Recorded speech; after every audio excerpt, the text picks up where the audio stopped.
नमस्कार, आप देख रहे हैं जन भावना टाइम्स में हूँ आपके साथ पारिजात। यह है सेहत की बात। आज की ज़िंदगी में हमारी भागदौड़ जितनी बढ़ गई है उतनी हमको आराम की ज़रूरत भी पड़ गई है। और आजकल आराम भी पूरा ही आराम होता है।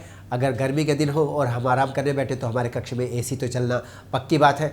ये बात अलग है कि किसी मजबूरी में यदि एसी ना हो घर पर तो हम पंखे से काम चला लेते हैं। देखा जाए तो बेहतर यही होगा कि हम पंखे से काम चला लें और एसी की आदत ना डालें, क्योंकि एसी की आदत कर देती है काम तमाम। एसी का आराम करता है काम तमाम। धूप से आए अथवा मेहनत करें तो शरीर में गर्मी पैदा हो जाती है। सीधी सी बात है, शरीर की गर्मी प्राकृतिक प्रतिक्रिया है हमारे शरीर की। इस गर्मी को शांत करने के लिए यदि हम प्राकृतिक साधन ना अपनाएं और कृत्रिम साधनों से इसे शांत करने का प्रयास करें तो शरीर उसको स्वीकार नहीं करता, क्योंकि ये अप्राकृतिक होगा और शरीर को लगता है कि उसके साथ ज़बरदस्ती हो रही है। ऐसे में वो ऊपर से इसे स्वीकारने को विवश तो होता है, किंतु इसे अंदर से स्वीकार नहीं कर पाता। इस कारण शरीर में एसी से जाने वाली सर्दी अनेक प्रकार के शरीर विरोधी प्रतिक्रियाओं को जन्म देती है, जो हमें बाद में पता चलती है जब ये प्रतिक्रियाएं तरह तरह की बीमारियों के रूप में हमारे सामने आती है। ऐसे में ध्यान रखने वाली बात यह है कि यदि एसी में हम लोग रोज़ बैठते हो तो कुछ बातों का हमें ध्यान रखना चाहिए। कई घंटे तक एसी में लगातार बैठना स्वास्थ्य के लिए लाभकारी नहीं है।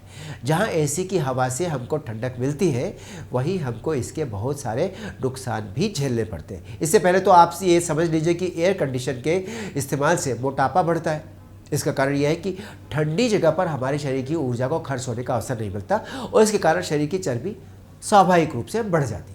लंबे समय तक एसी में रहने से आपकी एक समस्या और भी बढ़ जाती है।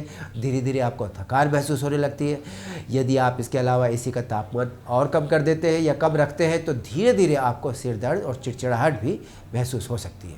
सबसे बड़ा खतरा ये भी है कि अगर आप एसी से निकलकर सामान्य तापमान या गर्म स्थान पर जाते हैं तो हो सकता है आपको ऐसा बुखार हो जाए कि आप लंबे समय तक बिस्तर पर पड़े रहें।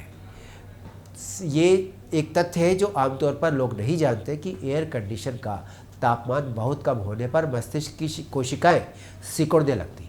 ऐसा होने से मस्तिष्क की क्षमता स्वाभाविक रूप से प्रभावित होती है और उसकी क्रियाशीलता भी कम हो जाती है।